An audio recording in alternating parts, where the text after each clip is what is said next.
மக்களே, welcome to the venter show. இன்னைக்கு நம்ம பார்க்க போறது கலியுகம் பட்டணம்லோ அப்படின்ற ஒரு தெலுங்கு மூவியோட ரிவ்யூ. இந்த படம் பாத்தீங்கன்னா அமேசான் பிரைம் OTT ஆப்ல அவைலபிளா இருக்கு. தமிழ் டப்பிங்லயுமே அவைலபிளா இருக்கு. இந்த படம் பாத்தீங்கன்னா ஒரு ஊருக்குள்ள நடக்கக்கூடிய சீக்வென்ஸ் ஆஃப் கிரைம்ஸை மையமா வச்சு அமைக்கப்பட்ட கதை. அதாவது ஒரு பக்கம் பாத்தீங்கன்னா நிறைய பெண்கள் மர்மமான முறையில கற்பழிக்கப்படுறாங்க அண்ட் இன்ஃபேக்ட் கர்ப்பமாவும் ஆடுறாங்க. இதை ஒரு குரூப் பண்ணிட்டு இருக்காங்க. இன்னொரு குரூப் இந்த மாதிரி பெண்களுக்கு அநீதி இழைக்கிறாங்கல்ல, இவங்களெல்லாம் தேடி தேடி கொலை பண்ணிட்டு இருக்காங்க. ஸோ இந்த ரெண்டு விஷயங்களையும் பண்ணக்கூடியது யாரு அப்படின்ற மாதிரியான ஒரு கேள்வியோட இருக்கு. அப்படியே பேரலா பாத்தீங்கன்னா ஒரு ட்வின்ஸோட கதையுமே இதுல சொல்லியிருப்பாங்க. அதாவது விஜய் அண்ட் சாகர். இதுல விஜய்க்கு ரத்தத்தை பார்த்தாலே பயம் அப்படின்னே சொல்லலாம். சாகர் அப்படியே ஆப்போசிட், ஒரு விதமா ரத்தத்தை விரும்பக்கூடிய ஒரு நபர். இன்ஃபேக்ட் ஒரு விதமான சைக்கிக் கேரக்டர் அப்படின்ற மாதிரி காட்டியிருப்பாங்க.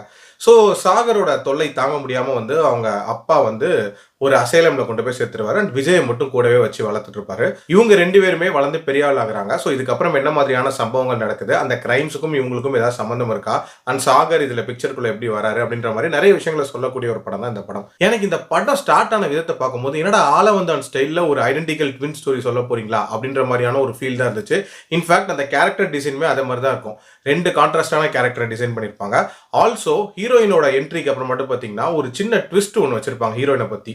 அந்த ட்விஸ்ட் ரிவீல் ஆனதுக்கு அப்புறமேட்டே பாத்தீங்கன்னா ஒரு மாதிரி வித்தியாசமான படமா இருக்குமோ அப்படின்ற மாதிரியான ஒரு எக்ஸ்பெக்டேஷன்லாம் கிரியேட் பண்ணிருப்பாங்க. இந்த கிரியேட் பண்ண ஹைப்பை ஜஸ்டிஃபை பண்ணாங்களா அப்படின்னு கேட்டீங்கன்னா 1% கூட பண்ணல அப்படின்னே சொல்லுவேன். ஏன்னா சுத்தமா லாஜிக்கே இல்லாத சீக்வன்சஸா வச்சு அமைச்சிருப்பாங்க. அது மட்டும் இல்லாம இந்த ரெண்டு குரூப் இருக்காங்களா, அவங்களுக்கான இன்டென்ஷன்ஸ் அப்படின்றதுமே சுத்தமா கிளாரிட்டியோட சொல்லியிருக்க மாட்டாங்க அப்படின்னே சொல்லலாம்.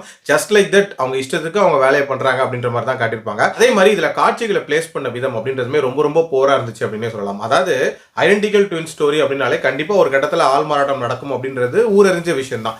அந்த ஆள் மாறாட்டத்தை இவங்க எப்படி ஸ்டேஜ் பண்ணுவாங்க அப்படின்னு பாத்தீங்கன்னா ஏதோ பருத்தி மூட்டையை தூக்கி குடோன்ல வச்ச மாதிரியான ஒரு காட்சி அமைப்புல ஆள் மாறாட்டம் ஜஸ்ட் லைக் தட் நடந்துற மாதிரி காட்டியிருப்பாங்க. அந்த அளவுக்கு போராதான் இருந்துச்சு. அதே மாதிரி இன்னொரு ஒரு காட்சி, அதாவது இன்ஸ்பெக்டர் கிட்ட லீட் கேரக்டர் தன்னோட இன்டென்ஸான ஒரு பிளாஷ்பேக்கை சொல்ற மாதிரியான ஒரு காட்சி இருக்கு. அந்த பிளாஷ்பேக்கை ஸ்டார்ட் பண்ணும் போதே பாத்தீங்கன்னா ஒரு ஐட்டம் சாங் போடுறாங்க.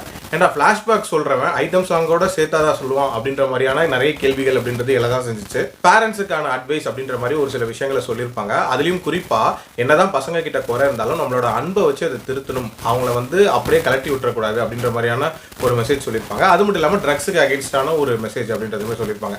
இதை தவிர இந்த படத்தில் சொல்ற அளவுக்கு பாசிட்டிவ்ஸ் அப்படின்றதெல்லாம் இல்லவே இல்லை. இதுல பார்ட் 2க்கான லீடு வேற கொடுத்துருப்பாங்க. அது எப்படி இருக்க போகுது அப்படின்றத பொறுத்து தான் பார்க்கணும். என்னோட ரேட்டிங் இந்த படத்துக்கு 2 out of 5. அடல்ட் கண்டென்ட் இதுல இருக்கு, அதுக்கேற்ற மாதிரி பிளான் பண்ணிக்கோங்க. மீண்டும் அடுத்த விமர்சனத்தில் சந்திக்கிறேன். நன்றி, வணக்கம்.